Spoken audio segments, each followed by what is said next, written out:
ஓம் விநாயகர் ஸ்துதி.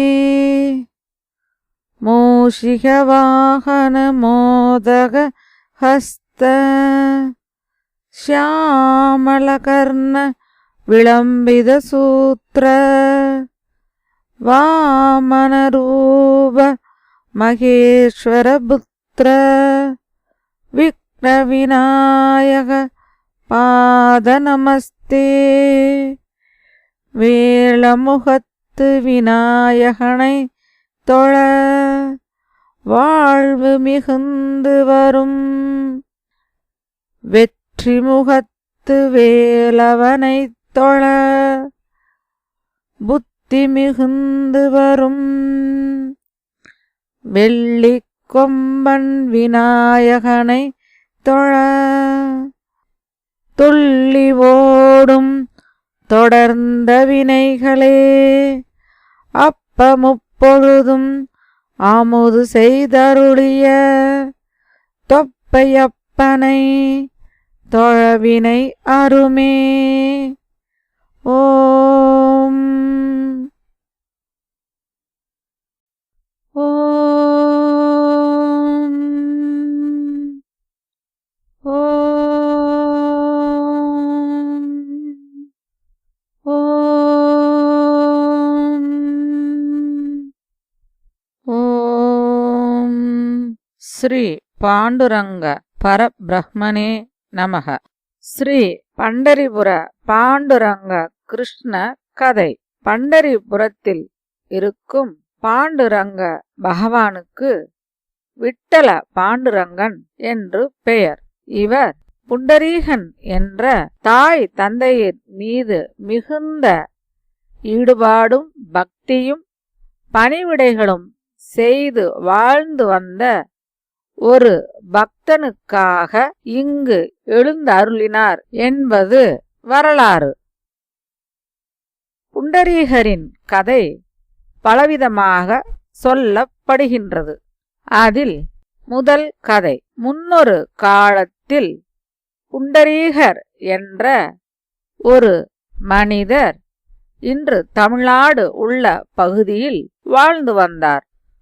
புண்டரீகர் கல்வி கேள்விகளில் சிறந்த பாண்டித்யம் பெற்ற மனிதர் அல்ல. அவர் ஒரு எளிமையான பாமர மனிதர். ஆனால் நல்ல மனம் படைத்த ஒரு சிறந்த குணவான். அவர் தன் தாய் தந்தையர் மீது மிகுந்த பக்தியுடனும் அன்புடனும் இருந்தார்.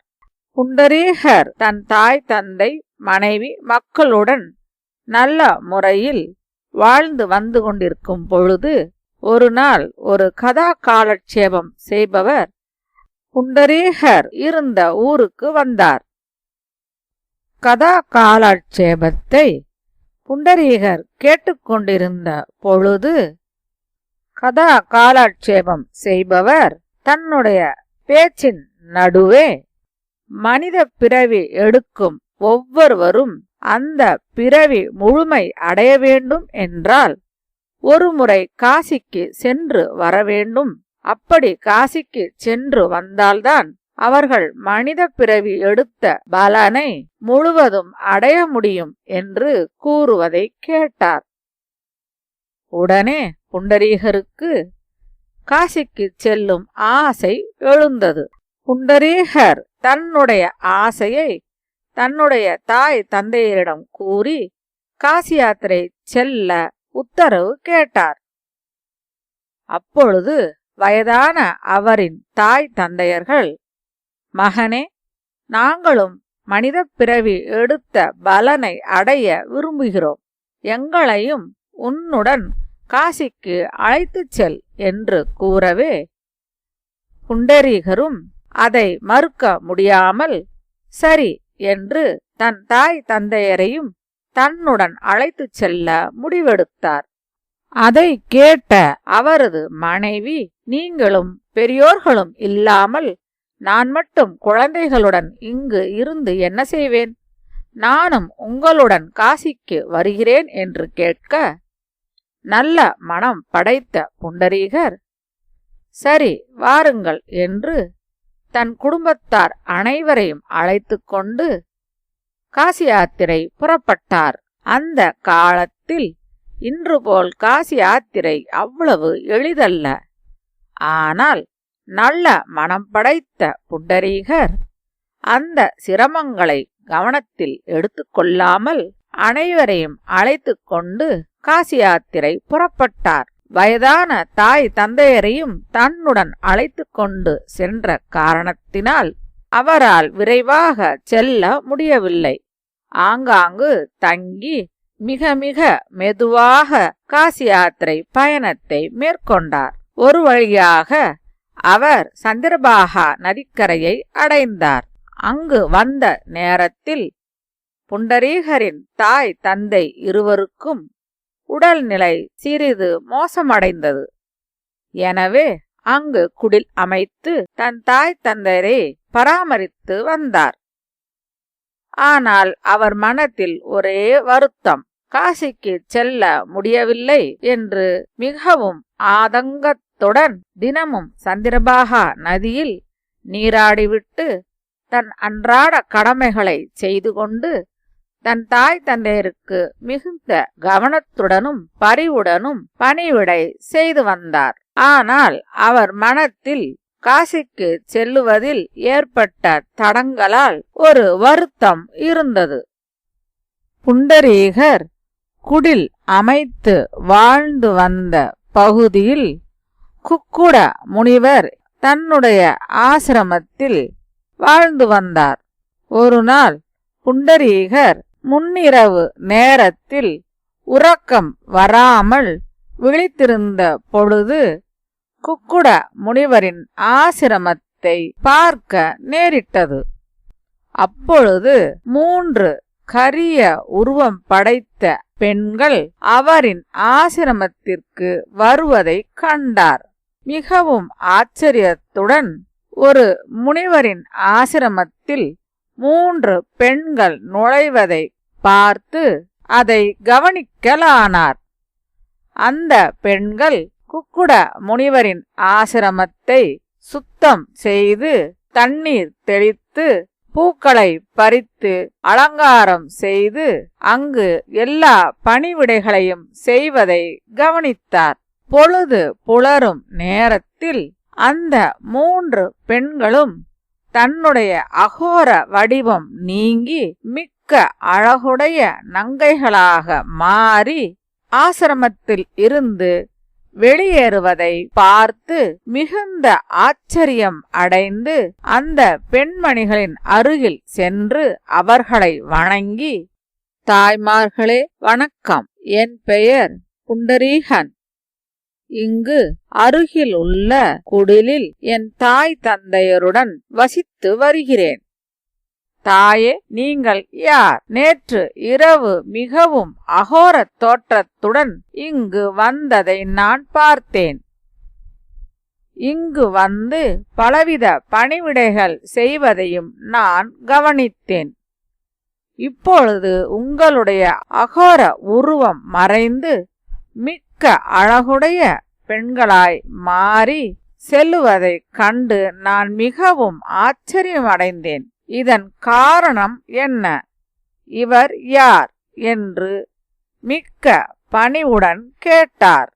புண்டரீகர் இவ்வாறு பணிவுடன் கேட்கவே அந்த பெண்களில் மூத்தவள் போலிருந்த ஒரு பெண்மணி பின்வருமாறு பதிலுரைத்தாள். புண்டரீகா, நன்று. உன்னுடைய நல்ல வினையின் பயனாகவே நாங்கள் உன்னுடைய கண்களில் தென்பட்டோம். நான் கங்கை, இவர்கள் இருவரும் யமுனை, சரஸ்வதி. தினமும் நிறைய மனிதர்கள் தங்களுடைய பாவங்களை போக்குவதற்காக எங்களிடம் வந்து நீராடி செல்லுகின்றார்கள். அவர்களின் பாவங்களை நாங்கள் வாங்குவதால் எங்களுடைய பாவச் சுமை அதிகரித்து விடுகிறது. அதை போக்கவே நாங்கள் தினமும் இங்கு இரவில் வந்து குக்குட முனிவரின் ஆசிரமத்தில் பணிவிடைகள் செய்கிறோம். அதனால் எங்களிடம் தேங்கிய மனிதர்களின் பாவங்கள் நீங்கிவிடுகின்றன.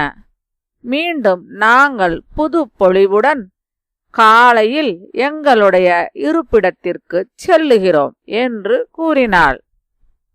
அதை கேட்டு மிகவும் ஆச்சரியமடைந்த புண்டரீகர், அம்மா, இவ்வளவு சிறப்பு பெற்ற இந்த குக்குட முனிவர் என்ன தவம் செய்தார் என்று கேட்டார். அதற்கு கங்காதேவி, புண்டரீகா, இவர் எந்த தவமும் யோகமும் செய்யவில்லை. இவர் தன்னுடைய தாய் தந்தையருக்கு மிகுந்த அன்புடனும் பரிவுடனும் உண்மையுடனும் பணிவிடைகள் செய்து வருகிறார். அதுவே அவருடைய புண்ணியத்திற்கு முக்கியமான காரணம் என்று கூறிவிட்டு 3 தேவிமார்களும் தங்களுடைய வழியில் சென்றார்கள். கங்காதேவி சொன்னதை கேட்ட புண்டரீகர் மிகவும் ஆச்சரியமடைந்தார். ஏனென்றால் சில நாட்களுக்கு முன்பு புண்டரீகர் குக்குட முனிவரை அணுகி அவரிடம் காசிக்கு செல்ல இன்னும் எவ்வளவு தூரம் இருக்கின்றது என்று கேட்டார். அதற்கு குக்குட முனிவர், காசியா, அது எங்குள்ளது? அதை பற்றி எனக்கு ஒன்றும் தெரியாது என்று கூறிவிட்டார். இப்பொழுது காசியில் ஓடும் கங்கா மாதா இங்கு வந்து இவரிடம் பணிவிடைகள் செய்துவிட்டு செல்வதை கண்ணுற்ற புண்டரீகர் சிந்தனையில் ஆழ்ந்தார். சிறிது நேரத்தில் அவர் மனம் தெளிவு பெற்றது. தான் தன்னுடைய தாய் தந்தையருக்கு செய்து கொண்டிருக்கும் பணிவிடையே மிகவும் சிறந்தது என்பதை அவர் உணர்ந்தார். எனவே காசிக்கு செல்லும் ஆசையை தள்ளி வைத்துவிட்டு முழு நிம்மதியுடனும் சந்தோஷத்துடனும் தன்னுடைய தாய் தந்தையருக்கு பணிவிடை செய்து வந்தார். நாட்கள் பல கடந்தன. புண்டரீகரின் மனம் சஞ்சலம் அடையவில்லை. புண்டரீகர் தன்னுடைய பெற்றோர்களுக்கு செய்த மனமார்ந்த பணிவிடை பரம்பொருளின் இருதயத்தை குளிர்வித்தது.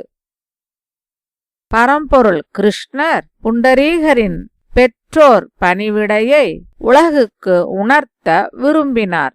அவர் ஒரு நாள் புண்டரீகரின் குடிலின் வாசலுக்கு வந்து, புண்டரீகா, நான் கிருஷ்ணன் வந்திருக்கிறேன். உன்னை காண விரும்பி இங்கு உன் குடிலின் வாயிலுக்கு வந்திருக்கிறேன் என்று அழைத்தார். அந்த சமயத்தில் புண்டரீகர் படுத்த படுக்கையாயிருந்த தன்னுடைய தாய் தந்தையருக்கு பணிவிடை செய்து கொண்டிருந்தார். இறைவன் தன்னுடைய வீட்டு வாசலுக்கு வந்து தன்னை பார்ப்பதற்காக காத்திருப்பதை அறிந்த புண்டரீகர் அங்கிருந்த ஒரு செங்கலை எடுத்து போட்டு அதன் மீது சற்று நேரம் நின்று கொண்டிருக்குமாறும் தான் தன்னுடைய தாய் தந்தையருக்கு செய்ய வேண்டிய பணிவிடைகளை செய்து முடித்துவிட்டு வருவதாகவும் கூறவே, பகவான் கிருஷ்ணர் தன்னுடைய இடுப்பில் கையை வைத்தவாறு அந்த செங்கலின் மீது நின்று கொண்டிருந்தார். புண்டரீகரும் தன்னுடைய பெற்றோர்களுக்கு செய்யும் அன்றாட பணிவிடைகளை செய்து முடித்தபின் வெளியில் வந்து கிருஷ்ணரை வணங்கி தன்னுடைய தாமதத்திற்கு மன்னிப்பை வேண்டினார். அதற்கு பகவான் கிருஷ்ணர் தான் மிகவும் மகிழ்ச்சி அடைந்ததாகவும் புண்டரீகர் கேட்கும் வரத்தை அளிக்க விரும்புவதாகவும் கூறவே, புண்டரீகர் படிப்பறிவு அற்ற பாமரனான தனக்கு பகவான் கருணை கூர்ந்து எப்படி அருள் புரிந்தாரோ அதேபோல் இந்த இடத்திலேயே செங்கலின் மீது நின்று கொண்டு இங்கு வரும் பக்தர்கள் அனைவருக்கும் அருள் புரிய வேண்டும் என்று கேட்டுக்கொள்ளவே, பகவான் கிருஷ்ணரும் அவ்வாறே ஆகுக என்று கூறி அன்று முதல் இன்று வரை அங்கு விட்டல பண்டரிநாதனாக நின்று வரும் பக்தர்கள் அனைவருக்கும் அருள் புரிந்து கொண்டிருக்கிறார். விட்டல பாண்டுரங்கரின் சிலாரூபம் இடுப்பில் கையை வைத்து ஒரு செங்கலின் மீது நிற்பது போல் இருக்கும். இடது கையில் ஒரு சங்கை பிடித்திருப்பார். சங்கின் வால் பகுதி பூமியை நோக்கி இருக்கும். வலது கை இடுப்பில் இருக்க அதன் உள்ளங்கை விரித்து விரல்கள் பூமியை நோக்கி தந்தேன் என்பது போல இருக்கும். சங்கு ஞானத்தை குறிப்பதாகும். இங்கு விட்டல பாண்டுரங்கன் ஞானத்தையும் ஐஸ்வர்யத்தையும் குறிக்கும் சங்கை வைத்துக்கொண்டு வலது கையில் தந்தேன் என்பதை போன்ற முத்திரையுடன் அருள் பாலிக்கிறார்.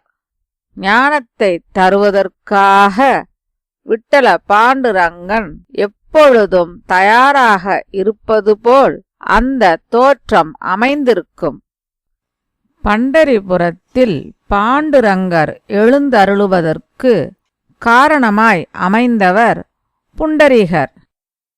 சந்திரபாகா நதிக்கரைக்கு வரும் வரை, அதாவது குக்குட முனிவரின் ஆசிரமத்தை காணும் வரை உள்ள வரலாறு வேறு விதமாகவும் கூறப்படுவது உண்டு. லோகதண்டம் என்ற காட்டுப் பகுதியில் ஜன்னு என்ற முனிவர் தனது மனைவியான சாத்தகி என்பவருடன் வாழ்ந்து வந்தார். அவருக்கு குழந்தை பாக்கியம் இல்லை. இறைவனை வேண்டி தவம் இருந்து ஒரு குழந்தை பிறந்தது. அவரே புண்டரீகர். அவர் துன்மார்க்கராக வளர்ந்தார். திருமணம் செய்து வைத்தால் தன் மகன் திருந்து விடுவான் என்று எண்ணி அவருக்கு திருமணம் செய்து வைத்தார்கள். ஆனால் திருமணம் செய்த பின்னும் தன்னுடைய குணத்திலிருந்து மாறாமல் மேலும் தன்னுடைய பெற்றோருக்கு துன்பத்தை விளைவித்தார்.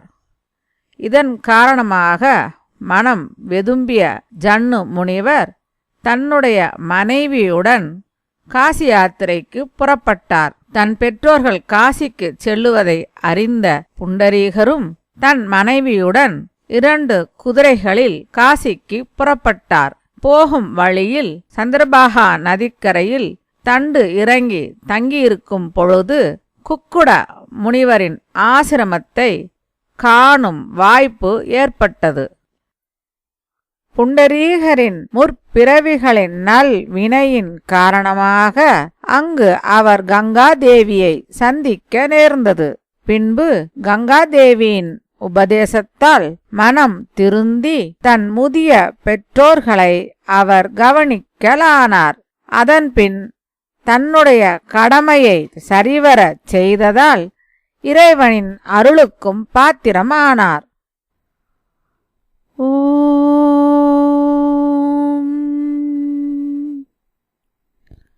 ஜெய் ஜெய் விட்டல பண்டரிநாத விட்டல விட்டல பாண்டுரங்க ஜெய் ஜெய் விட்டல பண்டரிநாத விட்டல விட்டல பாண்டுரங்க ஜெய் ஜெய் விட்டல பண்டரிநாத விட்டல விட்டல பாண்டுரங்க ஜெய் ஜெய் விட்டல பண்டரிநாத விட்டல விட்டல பாண்டுரங்க ஜெய் ஜெய் விட்டல பாண்டுரங்க விட்டல விட்டல பண்டரிநாத ஜெய் ஜெய் விட்டல பாண்டுரங்க விட்டல விட்டல பண்டரிநாத ஜெய் ஜெய் விட்டல பாண்டுரங்க ஜெய் ஜெய் விட்டல பாண்டுரங்க ஜெய் ஜெய் விட்டல பாண்டுரங்க.